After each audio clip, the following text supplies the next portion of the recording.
na itong flood control hindi ho dumadaan po sa DepDev.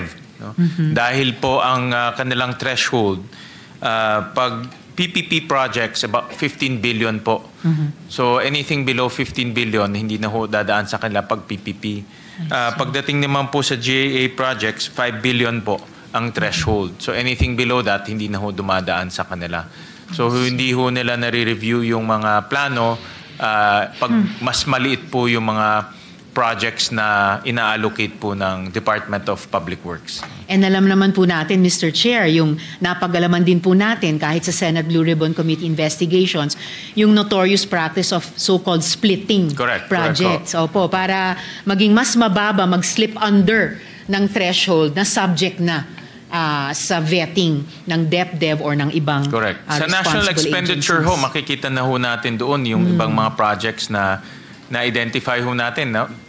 Isang project lang ho siya pero napuputol siya into many phases. No? Yes, Mr. Chair. At sa ganung paraan din, hindi lang DepDev ang nalulusutan, pati ibang mga ahensya, halimbawa tulad ng DENR, dahil spinlit ang isang halimbawa, mahabang daan, halimbawa sa isang mountain range, may nadadaan ng mga ecologically sensitive areas dahil bumababa di umano ang financial threshold nila, bumababa din equally yung eyes on the proposal ng iba't ibang mga ahensya.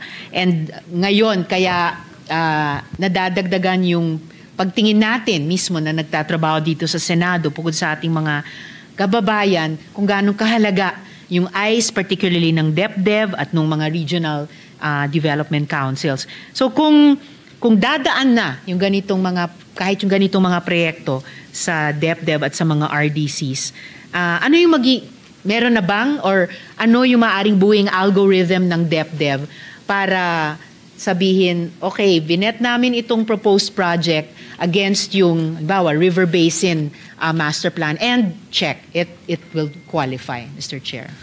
Doon po sa mga pagdinig ho natin, nasabi ho ni Secretary Dizon na by 2027 ho, sisiguraduhin niya na maayos na ang proposals ng Department of Agriculture, Department of Public Works. Balita yun, Mr. Chair. No, malayo, ang layo. So, 2027. Kailangan, inaayos ho nila first of all yung mga policies nila on local government coordination. Dapat ho, may totoong shovel ready na. Ibig sabihin, may plano, may feasibility study. At inaayos na rin ho nila yung master plan for this project. So makakaasa ho tayo, pagbigay ho nila ng budget for 2027, marami na pong reforma pagdating po sa propose ng project. And alam ko ho, ang DepDev and ano ho rin sila, pinag-aaralan na rin nila ngayon yung mga master plans ng mga river basins ho natin. So kasama ho sila doon sa pag-aaral ho nitong mga river basins ho natin. Yung master plan po. And I'm sure, Mr. Chair, and I hope, kasama doon yung DENR kasi sinasabi din nila na hindi lang infrastructure-based solutions ang kailangan natin, dapat kasama at minsan, no, depende sa proyekto, nature-based ang solutions sa pagbabaha dito po sa ating bansa, Mr. Chair. Actually, marami hong revelations nangyari dito sa flood control. Narinig ko, sinabi rin ni Secretary Dizon, marami sa mga flood control ni plano wala no? So kung plano wala, definitely yung master plan wala rin, no? So marami dito parang patse-patse po yung mga projects pero hindi alam kung talagang makakatulong o hindi. So ito po yung kinokorek ngayon ng DepDev, DNR as well as DPWH, no? Salamat, Mr. Chair. Kasi yung sinabi niyong ganyang mga proyekto, walang engineering plan, may financial plan lang. Kaya po nagbunga ng hindi ng flood control kundi ng corruption at yung mga pagdurusang dinadaanan ng mga kababayan natin ngayon. Mr. President, if I may interject.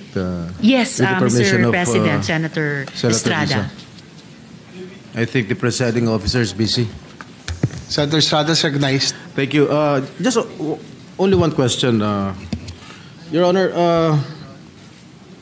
kung magkakaroon ba ng partisipasyon ang Regional Development Council dito sa mga flood control projects, magkakaroon ba tayo ng mga ghost projects?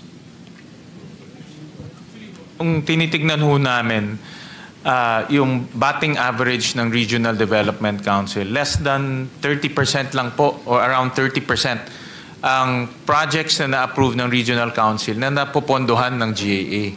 So ang ibig sabihin ho dyan, kahit na ho nag-usap-usap yung mga LGUs, hindi ho napopondohan yung kanilang mga projects. But in a perfect world, sana ho ganun.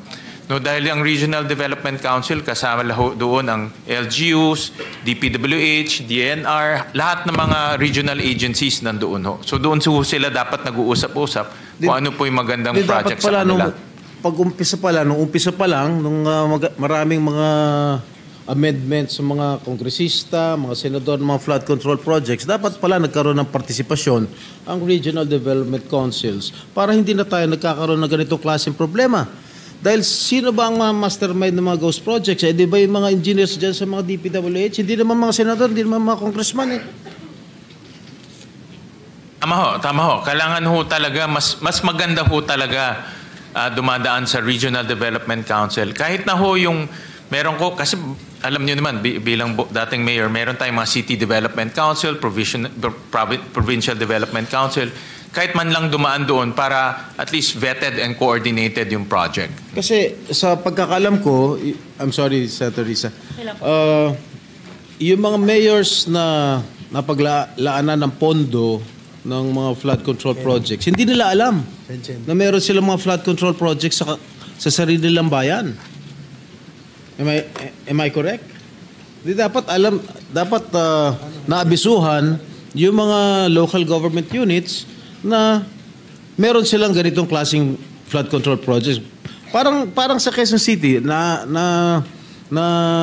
rinig ko na si Mayor Joy Belmonte, hindi niya alam na meron ganitong klaseng project na flood control project sa kanyang kinasasakupan. Dapat talaga na bilang isang mayor, o bilang isang governor, o bilang isang local chief executive, alam nila kung ano nangyayari sa sarili nilang bayan o sarili nilang probinsya. Hindi yung nabubulagahan na lang sila. Oh, bakit meron palang flood control project dito? Hindi namin alam. Pala, ghost project na pala. Tama ho, I agree with you, Senator Jinggoy. Lumabas yan sa marami nating pagdinig dito sa Senado. Katulad po yung sa Oriental Mindoro na billions yung project sa hometown ng governor pero hindi rin alam ng governor.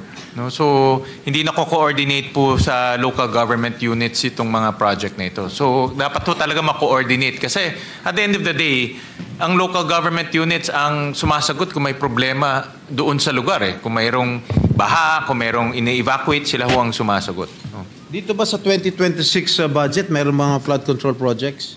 Zero. Wala Zero. ho. Zero ho. Walang flood control. Mabuti naman. Thank you very much, Senator Risa. Very welcome, Mr. President and Senator Estrada.